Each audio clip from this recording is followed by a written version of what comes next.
كلهم الحمد لله رب العالمين والصلاة والسلام على سيد الأنبياء والمرسلين وعلى آله وأصحابه أجمعين أما بعد أعوذ بالله من الشيطان الرجيم بسم الله الرحمن الرحيم ولو رحمناهم وكشفنا ما بهم من ضر للجوا في طغيانهم يعمهون ولقد أخذناهم بالعذاب فما استكانوا لربهم وما يتضرعون حتى إذا فتحنا عليهم بابا ذا عذاب شديد إذا هم فيه مبلسون صدق الله العظيم. اللہ رب العزت کا فضل ہوا کہ آج پھر پروردگار نے ہمیں آج کا سبق سننے کی اور سنانے کی توفیق عطا فرمائی. کل کا جو ہمارا سبق تھا وہ اس کے شروع میں ہم سن چکے کہ اللہ رب العزت نے فرمایا کہ ان کے مالداروں کو ہم جو ہے عذاب کے اندر پکڑیں گے. حتی اذا اخذنا مترفیہم بالعذاب حتی بل قلوبهم فی غمرۃ من هذا ولهم اعمال من دون ذلك هم لها عاملون حتی اذا اخذنا مترفیہم بالعذاب اذا هم یجهرون. یہاں تک کہ ہم ان کے مالداروں کو پکڑیں گے عذاب میں اور پھر اچانک وہ چلانے لگتے ہیں. تو عذاب کا ذکر ہوا اور ہم سن چکے کہ عذاب کون سا تھا. حضرت ابن عباس رضی اللہ تعالیٰ عنہ کی روایت کے مطابق بدر کا عذاب تھا. بدر میں ان کے بڑے بڑے سردار جو ہے قتل ہوئے، جہنم رسید ہوئے. اور پھر بعض مفسرین نے یہ بھی کہا کہ ان پر قحط کا عذاب مسلط ہوا تھا. رحمت عالم صلی اللہ علیہ وسلم کی دعا کی وجہ سے جب ظلم بڑھ گئے، ایمان والوں کو ستانے لگے، تو آپ صلی اللہ علیہ وسلم نے ان پر کیا کی؟ بددعا کی اور ان پر قحط کا عذاب مسلط ہوا.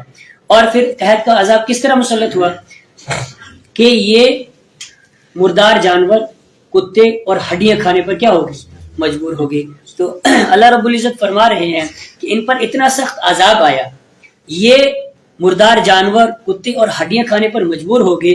وَلَوْ رَحِمْنَاهُمْ وَكَشَفْنَا، آج کا سبب وَلَوْ رَحِمْنَاهُمْ وَكَشَفْنَا مَا بِهِمْ مِنْ ضُرٍّ. اللہ تعالیٰ فرما رہے ہیں کہ وَلَوْ رَحِمْنَاهُمْ، اور اگر ہم ان پر رحم کریں، وَكَشَفْنَا مَا بِهِمْ مِنْ ضُرٍّ، اور جو تکلیف ان کو لگی ہے اس کو ہم ہٹا دیں، لَلَجُّوا فِي طُغْيَانِهِمْ، تو یہ گھس جائیں گے اپنی سرکشی میں، يَعْمَهُونَ، اس حال میں کہ وہ بھٹک رہے ہوں گے.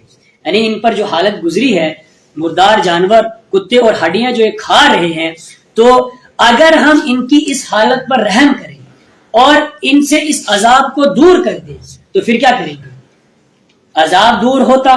عذاب دور ہونے کے بعد عذاب کے دور ہونے کا تقاضا یہ تھا، ان پر رحم کرنے کا تقاضا یہ تھا کہ یہ ایمان لے آتے، سرکشی کو چھوڑ دیتے، شرک کو چھوڑ دیتے. اللہ فرما رہے کہ اگر ہم ان کی اس حالت پر رحم کریں گے تو یہ ایمان نہیں لائیں گے، یہ سرکشی کو، شرک کو چھوڑیں گے نہیں، بلکہ کیا کریں گے؟ لَلَجُّوا فِي طُغْيَانِهِمْ، تو یہ اپنی سرکشی میں اور زیادہ گھس جائیں گے. یہ اپنی سرکشی کو چھوڑنے والے نہیں ہے. وَلَقَدْ أَخَذْنَاهُمْ بِالْعَذَابِ فَمَا اسْتَكَانُوا لِرَبِّهِمْ وَمَا يَتَضَرَّعُونَ. وَلَقَدْ أَخَذْنَاهُمْ، اور یقیناً ہم نے پکڑا ان کو بالعذاب، عذاب میں، فَمَا اسْتَكَانُوا لِرَبِّهِمْ، تو اپنے رب کے سامنے جھکے نہیں، وَمَا يَتَضَرَّعُونَ، اور نہ وہ گڑ گڑائے. اپنے رب کے سامنے نہ تو وہ جھکے اور نہ وہ گڑ گڑائے. سن چکے، ابھی بھی سنا کہ عذاب آیا کفار مکہ پر اور حالت سن چکے کہ کیا ہو گئی تھی، مردار جانور، کتے اور ہڈیاں کھانے پر مجبور ہو گئے. تو ابو سفیان جو اس موقع پر ابھی ایمان نہیں لائے تھے، بعد میں چل کر کے انہوں نے ایمان قبول کیا، تو ابو سفیان جو ہے رحمت عالم صلی اللہ علیہ وسلم کی خدمت میں مدینہ طیبہ حاضر ہوئے، حاضری دی. اور حاضر ہونے کے بعد کہنے لگے، ابو سفیان رحمت عالم صلی اللہ علیہ وسلم سے کہنے لگے کہ میں آپ کو اللہ کی قسم دیتا ہوں اور صلہ رحمی کی قسم دیتا ہوں، میں آپ کو اللہ کی قسم اور صلہ رحمی کی قسم دیتا ہوں کہ آپ نے یہ نہیں کہا تھا کہ میں پورے عالم کے لیے رحمت بنا کر کے بھیجا گیا ہوں.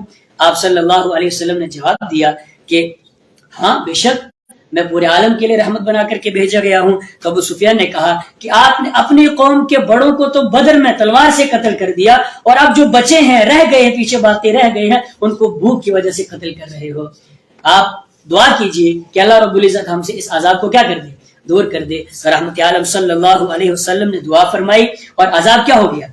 دور ہو گیا. اسی وقت عذاب ختم ہو گیا. اس موقع پر یہ آیت نازل ہوئی. اللہ رب العزت اس کے اندر ارشاد فرما رہے ہیں کہ ہم نے ان کو عذاب کے اندر گرفتار کیا، عذاب میں مبتلا کیا، قحط ان پر مسلط کر دیا. وہ کتے اور مردار جانور اور ہڈیاں کھانے پر مجبور ہوئے.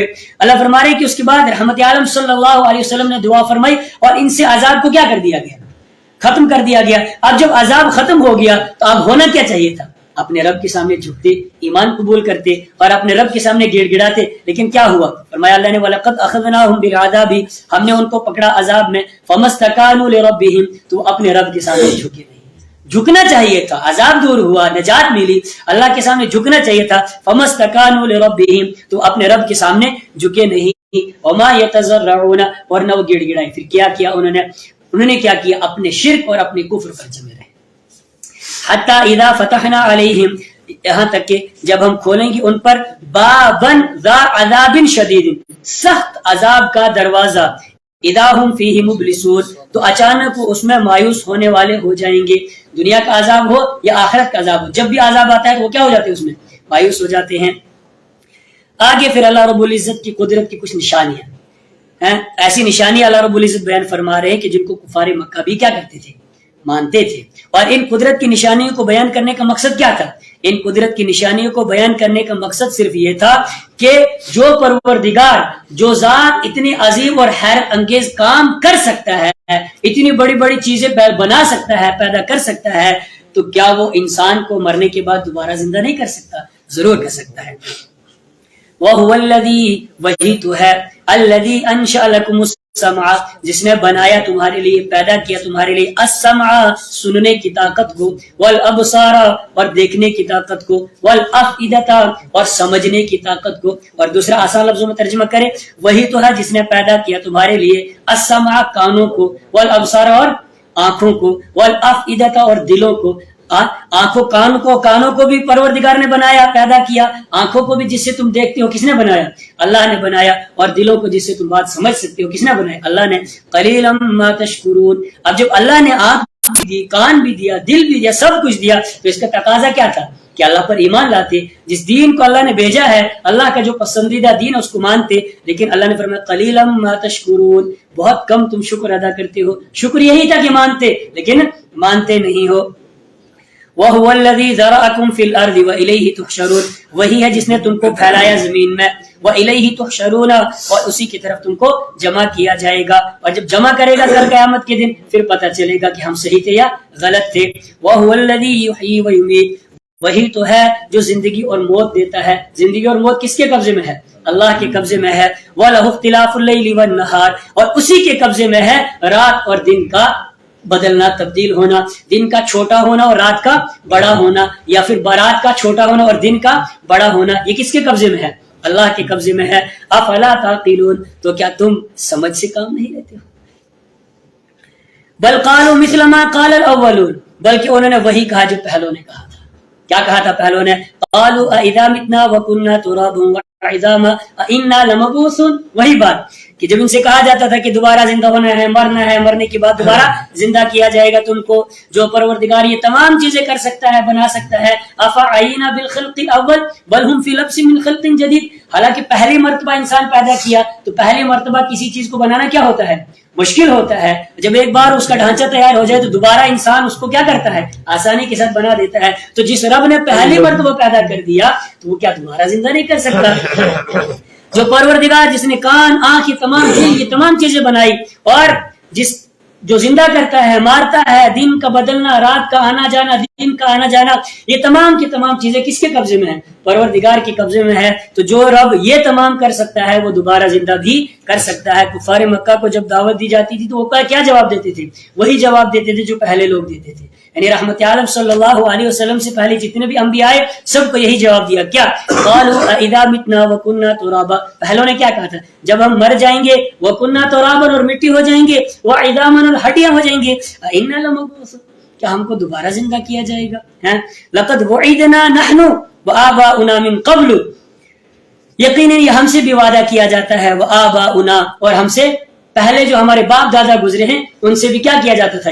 یہ وعدہ کیا جاتا تھا کہ مرنا ہے اور مرنے کے بعد پھر دوبارہ کیا کیا جائے گا؟ تم کو زندہ کیا جائے گا.